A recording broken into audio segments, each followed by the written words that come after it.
Welcome to Therapist Spotlight.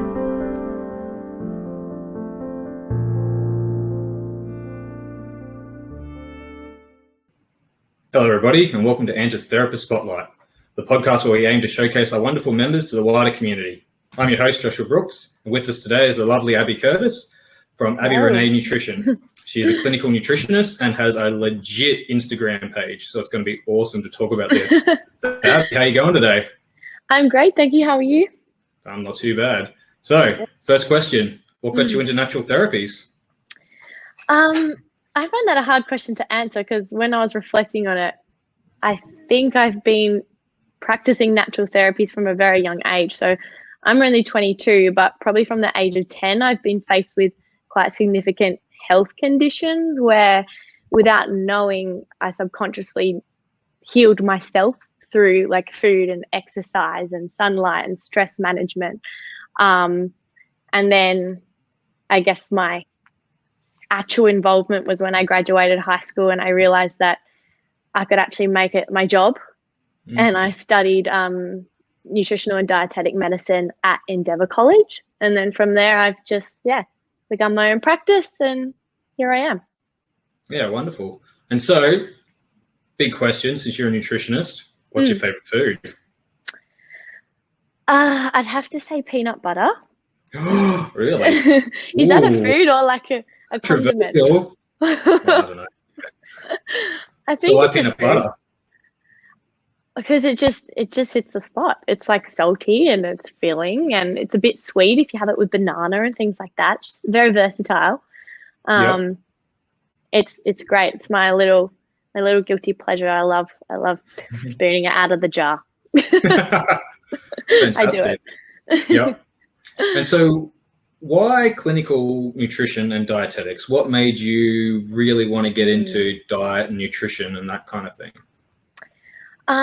I think it would have to be my experience with an eating disorder that really got the ball rolling. So when I was about 16 or 17, I developed anorexia nervosa and I started seeing a nutritionist myself. And food for me was always something that I was fearful of and it could do bad things to me. Obviously, suffering with an eating disorder, you come from a place of restriction. But she was able to educate me on all the things that food could do for me. And I think something just clicked in my brain. And I was like, there's so much more to food and nutrients than what meets the eye. And even to the extent of using food to get my menstrual cycle back and using food to restore my mental health and not have to go on antidepressants and things like that, because it did get quite serious at some points. And I just realized what food can do for you and how it can treat chronic disease even, and just blew my mind. And I was like, I want to help other people recognize this and use food to heal themselves. So how has that journey then influenced your practice, do you think? Yeah, I think I have a large amount of empathy because I know what it's like to suffer with a health condition, and I know the struggles of reaching out for help and being in a scary new environment. So I'm very empathetic with my clients. But another thing would definitely be I've realized the importance of wanting to change with health, because I know in myself, you have to be ready to make a change, if that makes sense. Definitely. So I think one of my skills is to see that in clients. I know where they're at in the stages of change model, and I can adapt my treatment plans to fit where they're at. So I'll either be like, okay, I can see you're contemplating change. Let's put in some education and plant some seeds and get you recognizing that actually this is going to help you and you do have the power to change. Or I see people like really determined and they're ready, and I'll be like, hey, let's do this. You've got this. I think we can go pretty hard and fast, I guess, and get these results really quickly. Yeah, for sure. And it's one of the biggest things I think with natural medicine is it's not just like a pill, or it's not just a dietary supplement. It's not just like, here's some zinc because you're whatever. It's like, well, we've got a whole lifestyle. Let's look at this holistically. What are you doing? What exercise regime are you doing? What food are you eating? Like, are you getting a whole food diet? You know, it's like, it's not just, oh, here's a nutritional deficiency and we'll give you this pill and then you'll be fine and have a good life. No, certainly not. And that's why I'm so big on education, I think. And I think that's how my journey has influenced my practice as well. I'm very big on teaching people and letting them know this isn't going to happen quickly. You need to do this because of this. And then the kind of knowledge is power situation comes, and they can go ahead with their journey.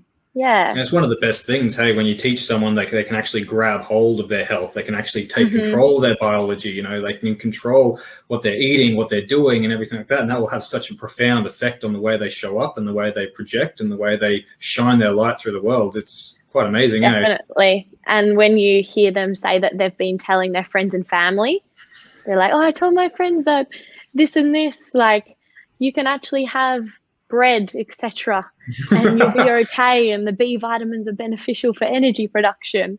When you see that happening and then teaching other people, that's one of my favorite things. I'm like, yes, we're making a difference. So if I was a client and I was coming in to see you, what's a typical consult like, and what's a sort of a treatment plan like, and what do you do to educate and inform your clients, like you were saying? How do you approach the medicine? Yeah, so I offer 2 different types of like initial consultations. So one is like a 60 minutes or an hour nutrition review, and that's for people that they mainly want to focus on their diet in terms of a chronic disease or just general health.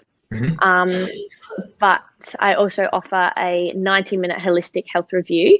And without being biased, I think that's my favorite consult to run, because I go very in depth. So I do a full system review and I go through systems that would relate to their health condition. So like even digestive, of course, being a nutritionist, but like reproductive system, endocrine system, and ask some targeted questions so I can see what's going on in their bodies, because often people don't realize that like the stress response can interfere with the digestive system, and the nervous system can interfere with the digestive system. So I'll go into their body system interactions, and then we'll go through personal medical history, because I think that's really important, and then even family history, because we know that genetics does play a part in health. And also susceptibility to disease. And then I'll go into their general diet, not micro-focusing. I generally go quite broad in terms of food frequency, like how often do you have whole grains? How often are you having fruits and vegetables? And how much would you have? How many colors? And things like that, just to get a wide picture of health to start off with. And then from there, I'll just throw in a few knowledge bombs and be like, okay, so from my point of view, what I'm seeing is you seem to be in fight or flight mode, like your sympathetic nervous system is going crazy. So then you're not digesting and absorbing food properly. Things like that just switches on their brain, and they're like, wow, I can actually do something about this. And then, I'll put together a treatment plan with a recap of the educational points that I said, so they can take that home and keep rereading it to understand what's going on. And then I'll list certain dietary and lifestyle goals for them to work towards before a follow-up consultation, which is usually like, I like to do 2 to 3 weeks after, so people can get into the swing of things and then bring up any issues that they might have. And so are you big on doing sort of functional mineral testing, anything like that? Or is that further down the track if they're not quite getting the results that you want with the diet? When do you bring that in? Do you bring that in? Yeah. Are you focused on that? I actually wouldn't say I'm focused on that, to be honest. I think, once again, from my own experiences, I really like to work on the foundations first, and like even things like sleep, exercise, stress management, and food. So I'll focus on them first and foremost. And then if what I'm prescribing in terms of dietary and lifestyle strategies is not kind of following the trajectory that I see for them and that they see for themselves, then I'll be like, okay, let's look a little bit deeper and kind of micro focus on, mineral testing, getting blood test results and things like that, just to see like a more objective measure, I guess. Yeah. And so then do you also step your clients through with an eating plan? Like, will you make up sort of meal choices, that sort of stuff? Or are you more focused on, here's your fruit and vegetable serves every day, here's what good sources of protein are, here's how to recognize a good source of protein, here's how to recognize a good fruit and vegetable, here's how to put them all together? What's your sort of approach to that to get your clients eating healthier and looking at their nutrition a bit more? Yeah, so I call it macro mapping, actually. It's kind of a thing that I've coined up, where I like to focus on macronutrients, so carbohydrates, fats, and proteins, and I'll give people like great sources of each of those, and I'll say, I'd like you to include half a plate of, your non-starchy vegetables, and then a quarter of a plate of a protein of your choice, and a quarter of a plate of carbohydrate of your choice. So then they have the autonomy to make their decisions themselves, because I think that's important with learning, realizing what suits them and getting something that they can implement into their lifestyle. But in saying that, there are some people that they tell me, I need a plan, like a meal plan, just to get into the swing of things. And then I do that quite a bit for people, actually. I'm finding my clientele do enjoy a meal plan. So I can put that together for people, but I don't like to rely on meal plans. If anything, they will be that initial habit building strategy. And then they can take the recipes and the inspiration that they get, and then we go into the macro mapping. Like, remember, you had this meal, let's adjust that a little bit, so you can sub in the brown rice for a bit of quinoa, or you could change the chicken to some egg or some tofu, type of situation. Yeah, wonderful. I guess it's like you said, meeting your clients where they're at. Hey, so it's like, if they're not necessarily, if they're coming off a Macca's diet, getting them to like have a full course of, well, you can do this and you can do this and you can do this, might be that one step a little bit too far, whereas giving them a bit more of an eating plan makes it a little bit more manageable, and then they can go, oh, okay, so this is how this is combined, this is how this is combined, this is what your sort of macros are. Okay, excellent. And they can start to roll a little bit more with some momentum, rather than scratching their heads at dinner time going, well, I don't know what the hell to do. Yeah, exactly that. And I think that's what I learned through my own experiences too. When I worked with my nutritionist recovering from anorexia, we did start with more of a meal plan, kind of like the rules, this many grams of this many grams of that. So I was able to build that habit and the familiarity, I guess. And then I learned enough about why I was having those foods and when I was having those foods, that then I could adapt to my own choices and mix it up. And that's something that I'm really passionate about, teaching my clients as well, understanding why they should have this, and then they can just take it from there. And there's no guesswork, I guess. Yeah. And then, so then from coming from your background with your eating disorder, do you do a little bit of like the food counseling and the food coaching, and like talking to them about like why they're eating and what's driving them to maybe eat too much or eat too little, or, eat the wrong foods, or what, do you develop from the food from that kind of aspect as well? Definitely. Yeah, I do.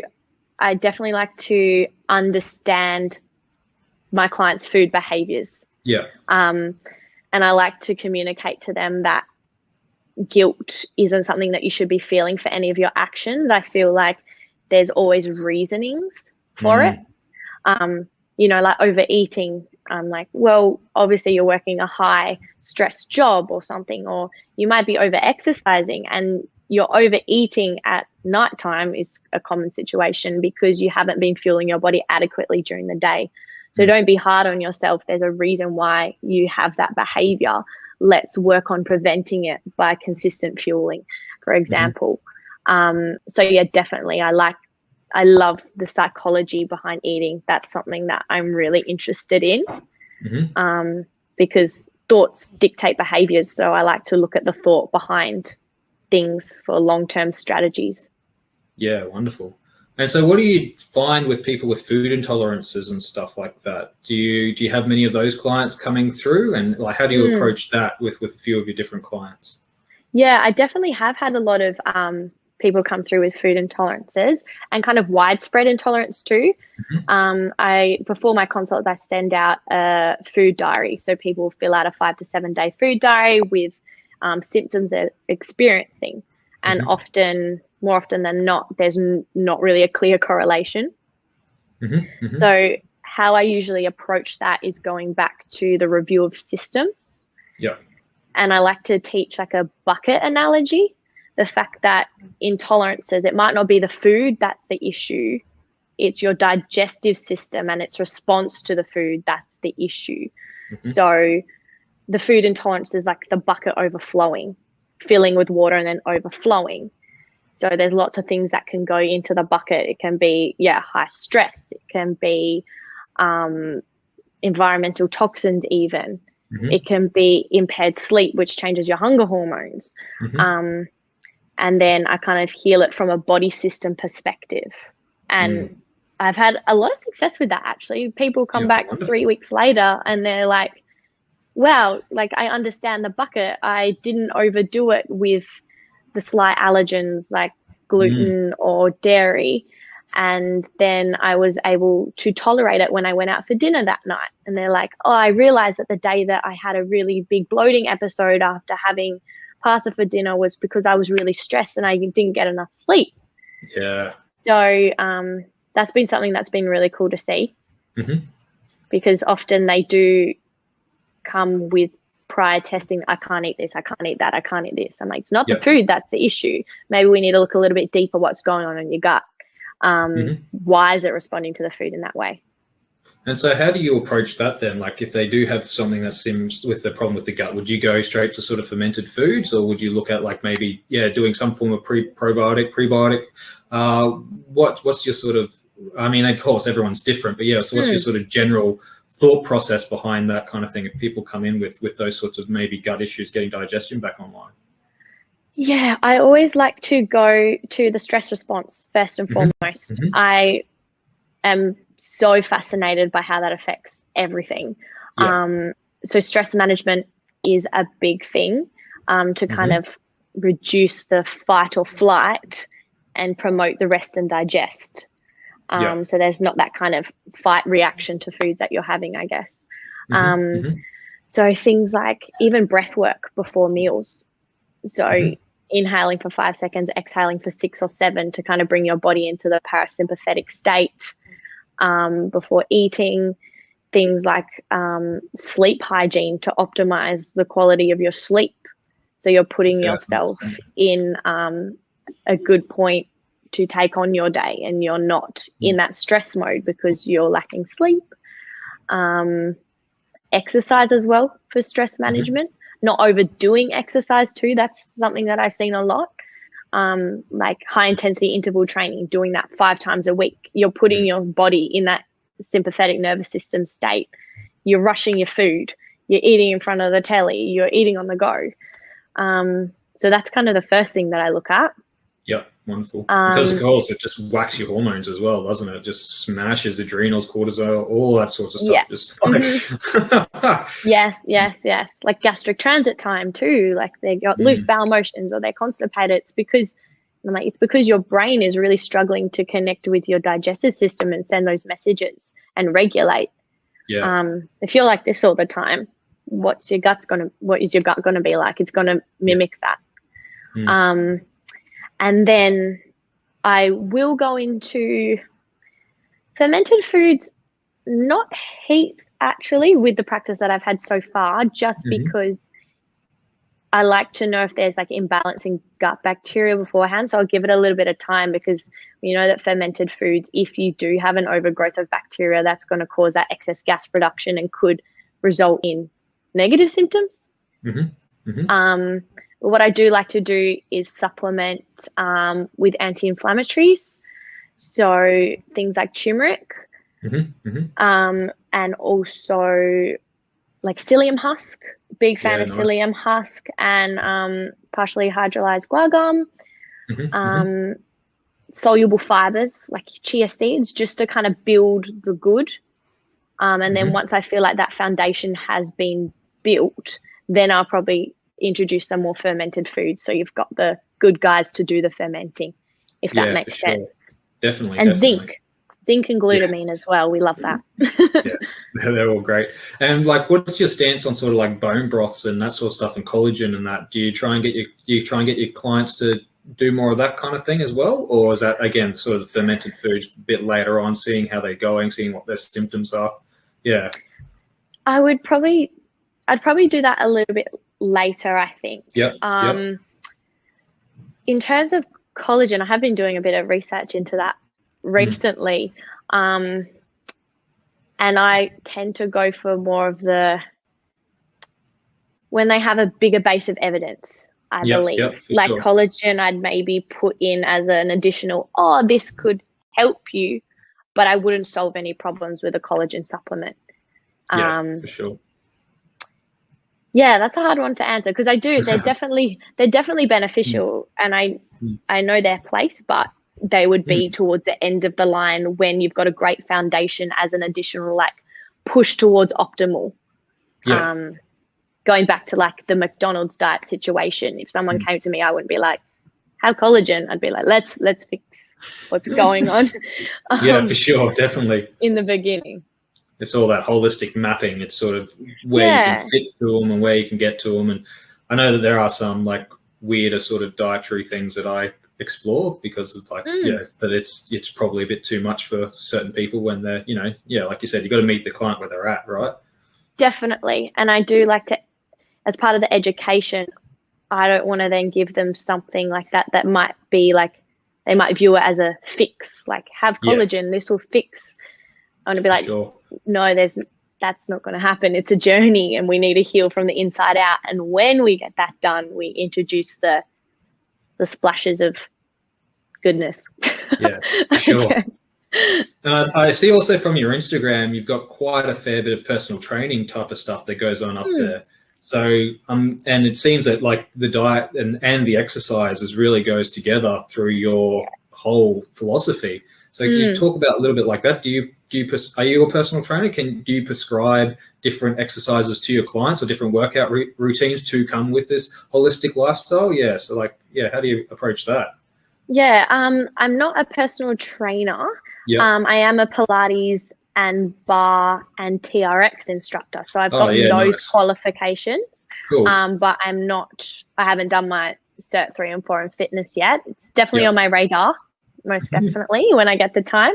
But I absolutely adore exercise. I think it's just as important as what we eat. So I most definitely prescribe exercise as part of my treatment plan. I'll include that in the lifestyle strategies.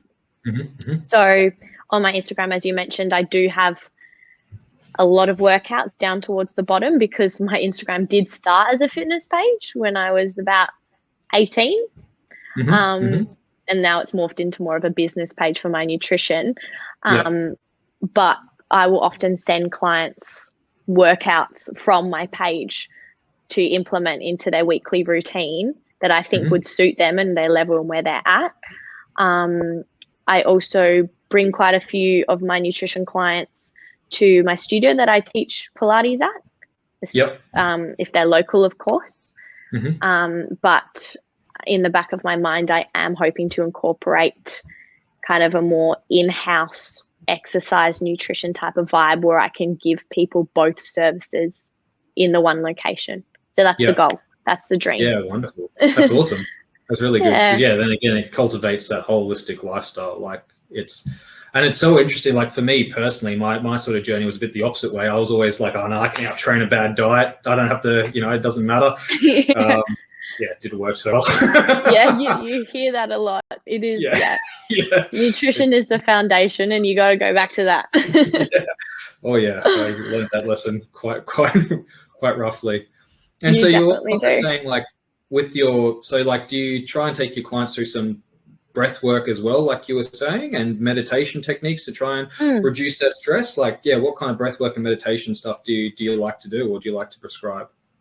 Nothing too fancy. It's literally just allowing the clients to reconnect to their breath. So I'll literally say, just put your phone timer on for a minute, or if people have an Apple Watch, use the breathe function and just kind of exhale for longer than you inhale. So I like to say like 5 counts in or 6 to 7 out to allow your body to know that it's not in the fight or flight mode and that it's okay and it can go into the rest and digest function. I also am a big fan of like Smiling Minds app and the Calm app. Also just good old meditation on Spotify. I do like the clients to choose their own method because I know meditation is something that you have to get into yourself. So I like them to experiment and find one that they enjoy doing rather than me tell them that there's one they have to do. Yeah, for sure. Definitely. It's such a, unlike the mindful and the gratitude practices and all that sorts of stuff, it is so much better if they can sort of journey a little bit themselves and find one that fits with them. Because, well, again, sort of like diet, hey, there's so many different options available. Yeah. And so it's like, one doesn't necessarily work for everyone. So it's kind of like, well, so for me personally, I really like Qigong, but I'm not a big yoga fan. Even though they look similar, they're like, it's just a bit different. And so, finding that one that's right for you and where you're at and what you're interested in, I think is a big thing. So definitely. And guide. Yeah, and you definitely do get some clients that are just not a fan of the meditation breath work. And I do get that. That's sometimes me as well, because I am naturally a very like on the go person. So I do understand where clients come from. So then I'll take the mindfulness as another aspect and I will then encourage them to do Pilates because that does incorporate breath work. It is a form of meditation in my opinion. And like nature walks. So then I'll implement that in another strategy. I understand that not everyone can connect that way. But yeah, I think it's so important to incorporate. And I have seen lots of benefit from it. Like, oh my gosh, like after I just sat down and took in what I was eating and wasn't distracted, I did not feel that like heaviness. My reflux reduced, like all of that. So it certainly has its place. Yeah, and it's something that I've noticed, right? It's like, again, just having a gratitude or thanking the food before you eat, right? Like just rather than just jumping straight in, you just sort of sit down, relax. It's just that other extra step before you just sort of fill yourself up. You just sort of are able to ground yourself down and relax and then start eating, which I've found has helped my digestion a lot. Oh, so yeah, most definitely. And even things like putting your fork down between mouthfuls. Yeah, like that's something that I have to remind myself to do because I can take a mouthful before I've even chewed. And like you need to listen to what you tell other people. And that, especially if you're with good company, you're like, exactly that. Just the little habits, and that's what I love seeing in clients too. How they realize you don't have to go extreme to see benefits. You don't have to fast. You don't have to cut out a whole macronutrient. You don't have to exercise 2 hours a day. Like it's not about that. It's by implementing tiny little things along the way that's gonna just support yourself from within, I guess. It doesn't have to be extreme. Yeah. And you tend to find those extreme methods, they don't stick, they're not long term. They they just, because it's just too hard. So they give up and it's like, well, what's that helped? Yeah. And long term health definitely comes from the small steps. Yeah, 100%. And that's something that some people I believe can be put off natural medicine for that reason because they're not ready to be in for the long haul. But in my opinion, the faster you recognize that it's going to help you and the quicker you immerse yourself in it, the better you're going to be for the rest of your life.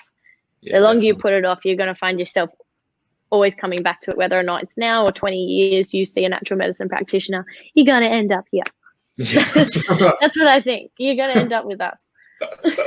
Well, this has been absolutely lovely. Thank you for your time, Abby. Where can people find you? Where's the best place to get in contact with you?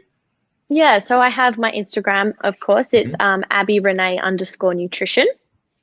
But in terms of wanting to see me for a consult, I've got a website, abbeyreneenutrition.com, and there's a make an inquiry heading, and you can just enter in which consult you like, days and times which suit you, and then I'll be in contact. but I also have a podcast myself called called Move Your Mind. So that's on Spotify, Apple Podcasts, and that's a way that you can get in touch and ask some questions in terms of wanting extra education that I can give to you through the podcast medium. So I love doing that. Lots fantastic. And do you have you've got an in-person clinic in a studio? Is that, you're in Western Australia, aren't you? Yes, in Perth, Western Australia, in the northern suburbs. So my nutrition clinic's at home, in my house, and then I teach probably like 15 minutes away from that in Joondalup. Yeah, cool. No worries. Well, anyone who's in Western Australia or around the world or anything like that, get in contact with Abbey. Yeah. And I'm sure she'll be able to help you. So thank you so much for being on Therapist Spotlight. Yeah. Thank you so much for being on Therapist Spotlight, and we'll catch us all later. Bye. Thanks, guys.